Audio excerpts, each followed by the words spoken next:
పెట్టారుగా.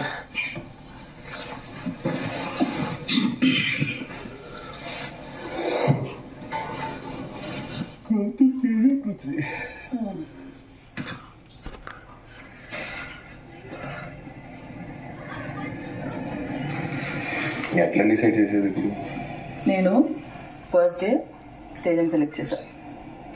నాకంటే ఇప్పుడు ఈ రేస్లో గెలవడానికి నాకు నేను స్ట్రాంగ్ ప్లేయర్ని చూస్ చేసుకోను. బట్ మీరిద్దరు ఆల్రెడీ స్ట్రాంగ్ నాకు కంపేర్ టు ఏదైనా game at least running or physical strength what ever it is.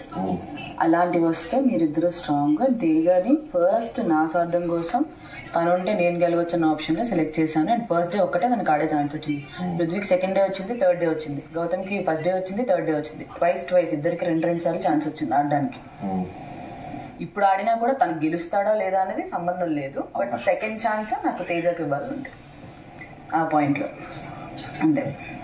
Already ఒక్కసారి ఆడాడు కంటెండర్ రేస్లో ఆడడానికి. మిగతా వాళ్ళిద్దరు రెండు ఛాన్స్లు ఇచ్చినా కూడా దే ప్రూవ్ ఇట్ మీన్స్ అందులో గెలుచుకోలేకపోయారు. ఫస్ట్ ఛాన్స్ ఒక్కసారి వచ్చింది తేజకి. సో సెకండ్ టైం ఛాన్స్ ఇద్దామని నా పాయింట్. నా ఓటు తేజకి. ఛాన్స్ ఇద్దామన్నా రెండు సార్లు మిగతా ఇద్దరు రెండు సార్లు ఆడారు. అండ్ దట్ టు గౌతమ్ కూడా నాతో ఆడాడు, బట్ నాతో ఓడిపోయాడు. ఫిజికల్ స్ట్రెంగ్త్ గేమ్ ఏమొస్తుందో మనకు తెలియదు. But still second chance. First time నేను వీక్ అని సెలెక్ట్ చేసుకున్నా తేజాని. ఇప్పుడు ఆల్రెడీ మీరు ఇద్దరు స్ట్రాంగ్, మూడో వాళ్ళు వచ్చినా కూడా ప్రాబ్లం లేదు. బట్ స్టిల్ ఒక్కసారి ఛాన్స్ వచ్చింది కాబట్టి సెకండ్ టైం ఛాన్స్ ఇద్దామని నా పాయింట్ అంతే. మిగతా ఇద్దరికి రెండు ఛాన్స్లు వచ్చినాయి.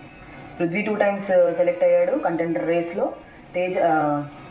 గౌతమ్ 2 సార్లు సెలెక్ట్ అయ్యాడు కంటెండర్ రేస్కి. 2 సార్లు ప్రూవ్ ఇట్ ఆర్ గెలుచుకోలేదు. ఫస్ట్ టైం ఛాన్స్ వచ్చి మిగతా 2 రోజులు వెయిట్ చేసాడు వస్తుందేమో అని రాలేదు. సో ఈ సెకండ్ ఛాన్స్ తేజకి ఇద్దామని నా ఒపీనియన్.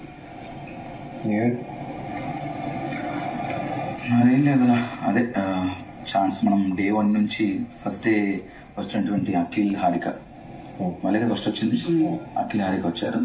మనం దాని తర్వాత సెకండ్ డే వచ్చిన గెస్ట్లతో మనం తీసుకున్న పాయింట్ ఏంటి, అవకాశం రాని వాళ్ళకి అవకాశం ఇవ్వాలి అని చెప్పేసి మనం అందరం కలిసి అనుకున్నాము. యాజ్ యూజువల్ సేమ్ రోహిణి చెప్పినట్టే నా అభిప్రాయం కూడా ఏంటంటే అందరికి 2 అవకాశాలు వచ్చాయి. బట్ వాళ్ళు ద బెస్ట్ ఇచ్చారు. బట్ గెలిచేది ఒకరే కాబట్టి ఆ టాస్క్లలో ఛాలెంజెస్లో వారికి ఒక అవకాశం వచ్చింది. మరొక అవకాశం వస్తే వాడు ఆడే ఛాన్స్ ఉంటుంది అని. ఎందుకంటే అందరికి ఈక్వల్ ఆపర్చునిటీ ఇస్తే బాగుంటుందని మనం ఇప్పుడు తేజం కాకపోయినా ఇంకొని సెలెక్ట్ చేసుకున్న 3వ అవకాశం ఇచ్చినట్టు ఉంటుంది. అలా తేజకి ఎందుకు 2వ అవకాశం ఇవ్వకూడదని నా అభిప్రాయం. అండ్ అక్కడ అందరం నామినేషన్స్లో ఉన్నాం. నామినేషన్స్ అనే పాయింట్ కాదు కానీ బట్ వాడు కూడా నాకు ఆడే అవకాశం వస్తుంది అని చివరిదాకా వెళ్ళలేకపోతున్నాను అని చెప్పేసి అన్నాడు.